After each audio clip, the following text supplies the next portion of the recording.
As I described in my episode What is Rank, OpenWebMind captures a core characteristic of mind that some connections between ideas are stronger than others by ranking those connections.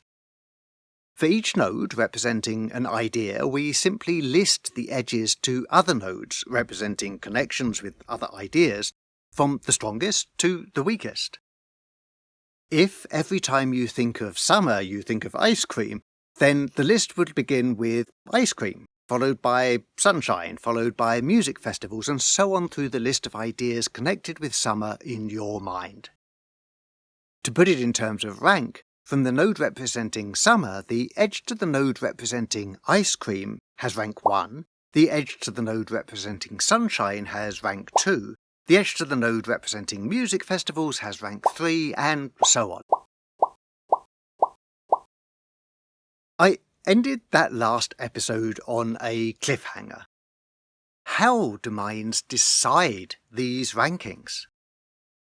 This question of how we rank edges in OpenWebMind will take us to the even deeper question of how we make connections in our minds.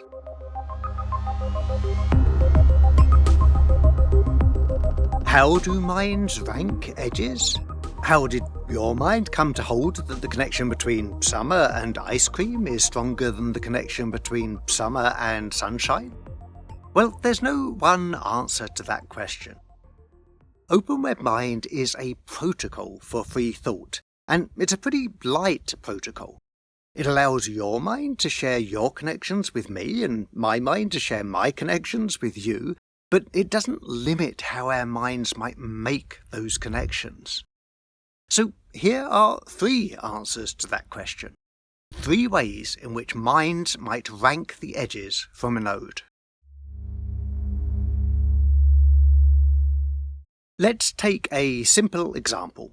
Let's take a limited set of nodes and edges, the nodes representing the countries of the world and the edges representing the connections between them. How do we rank those edges? How do we rank the connections between one country, say India, and each of the other countries of the world? Here's one way. Some minds are inhumanly precise. They make connections between ideas from accurate, reliable, well-sourced datasets. To create such a mind for the countries of the world, I used a list of ISO 3166 country codes from the International Organization for Standardization to create a node for each of the countries. Accurate, reliable, well-sourced data. There are many ways in which I might create edges between the nodes representing the nations. One way countries are connected to other countries is physically. They share a land border. So I used a list of land boundaries from the CIA's World Factbook to create an edge between each country and each of the other countries with which it shares a land border. Again, accurate, reliable, well-sourced data.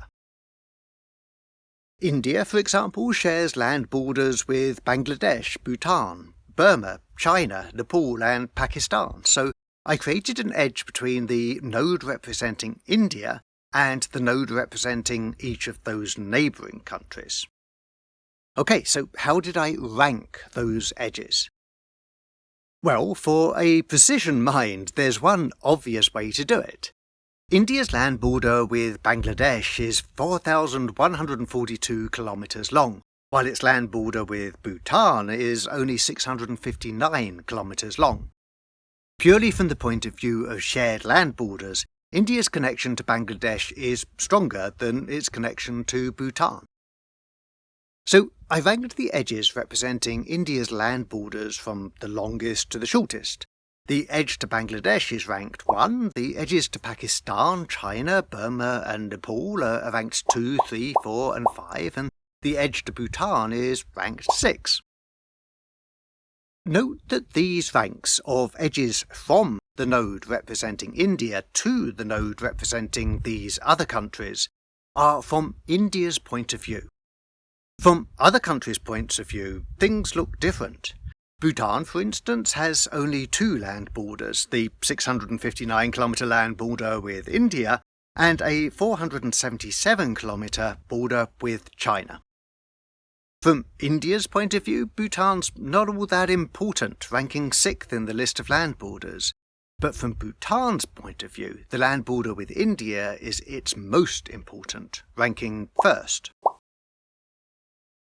Of course, land borders aren't the only connections between countries.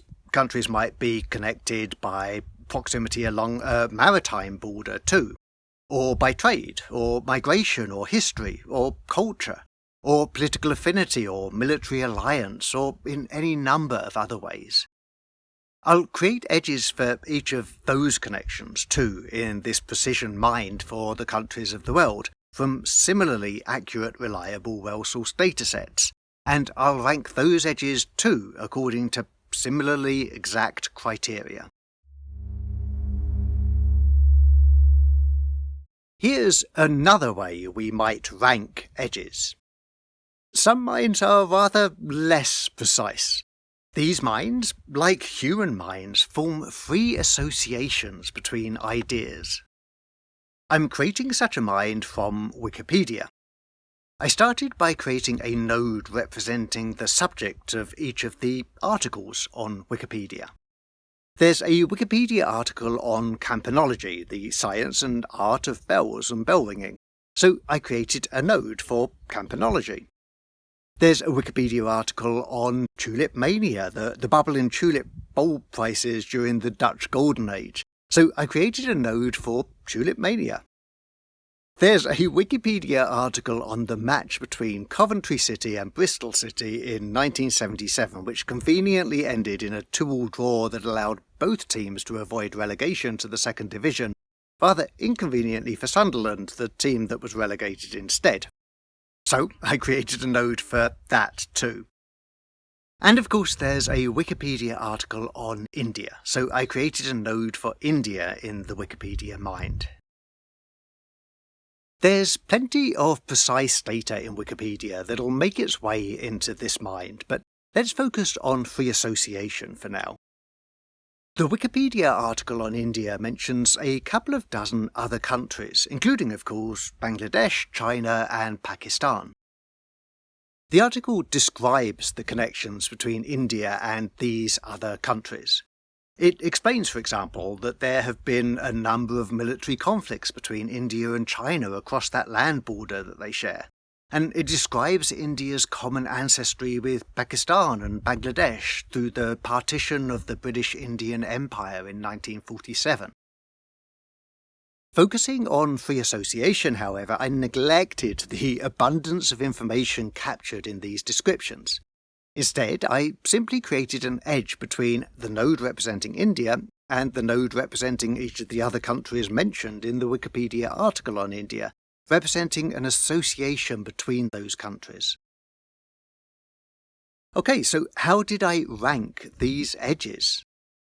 Well, again, there's one obvious way to do it. Pakistan is mentioned 29 times in the Wikipedia article on India, while China is mentioned only 24 times. So India is more strongly associated with Pakistan than with China, in Wikipedia's mind at least. There are other countries mentioned in the article that don't share a land border with India, countries that are nowhere near India. The United States, for instance, with which India cooperates economically, strategically and militarily, is mentioned 14 times. And Britain, which has a complicated colonial history in India, is mentioned 37 times. So I ranked the associative edges between India and these other countries in the Wikipedia mind from those with the most mentions to those with the least. The associative edge to Britain is ranked 1, and the associative edges to Pakistan, China, and the United States are ranked 2, 3, and 4. Once again, Bhutan appears towards the end of the list. This associative way I use to rank edges in the Wikipedia mind is very different from the precise data-driven way I use to rank edges in the mind for the countries of the world. It may be less precise, but it's much closer to the way we form connections in the human mind. When I think of India, I think of Pakistan, not because I know the precise length of the 3,190-kilometre land border between the two countries, but because I'm so used to thinking of India and Pakistan in the same moment. Every time I look at a map of the world, India and Pakistan are right there next to each other. Every time I think of the partition of the British Indian Empire, India and Pakistan are right there next to each other. Every time I think of the best curries in the world, India and Pakistan are right there next to each other.